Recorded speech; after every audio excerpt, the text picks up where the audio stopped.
సోదరా, కొందరు ప్రేమను గురించి మాట్లాడితే మరికొందరు భయాన్ని గురించి ఫిర్యాదు చేస్తారు.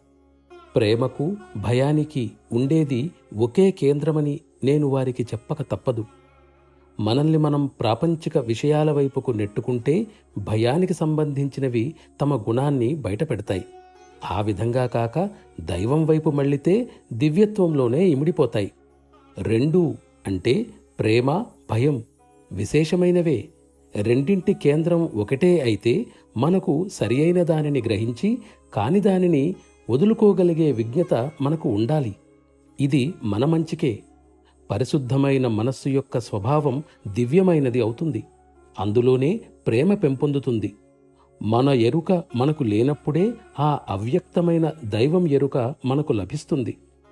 కొన్నిమార్లు ఇవి వస్తూ పోతూ ఉంటాయి. అయితే వాటిని మనం గట్టిగా పట్టుకొని అవి మనతో శాశ్వతంగా ఉండిపోయేటట్లు చేసుకోవాలి. ఆ స్థితి నుండే మనం ఉన్నత స్థితికి ఎదగగలం.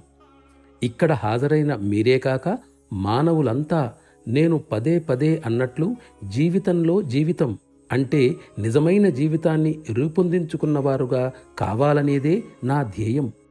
మీలో చాలామంది ఆ ఉద్యానవనంలోని రమణీయతా పుష్పాల సోయగాన్ని ఇంతవరకు చూడనూ లేదు, వాటి సుగంధాన్ని ఆస్వాదించనూ లేదు. మీరందరూ ఆ రుచిని పూర్తిగా చూడాలన్నది నా విజ్ఞప్తి. దీని కొరకే ప్రాచీన రాజులు తమ సింహాసనాలను సైతం వదిలి తపస్సుకై అడవులకు వెళ్ళేవారు. అయితే మనం మన సాధారణ ప్రాపంచిక జీవితాన్ని గడుపుతూ మన చర్యలన్నింటినీ తపస్సులుగా మార్చి అత్యున్నత ధ్యేయాన్ని అంటే ఆ అనంతతత్వాన్ని పొందడానికి తగిన విధానాన్ని సహజ మార్గం అందిస్తున్నది. ఈ విషయంలో నేను మీకు నా శక్తి కొలది సహాయపడగలను. కానీ మీ స్వయం కృషే చాలా ముఖ్యం. మనఃపూర్వకంగా నిజాయితీగా ఈ ప్రయత్నాన్ని విజయవంతం చేసే ధైర్యం మీకు కలుగుగాక. ఇదే మీ అందరి కోసం నా ప్రార్థన.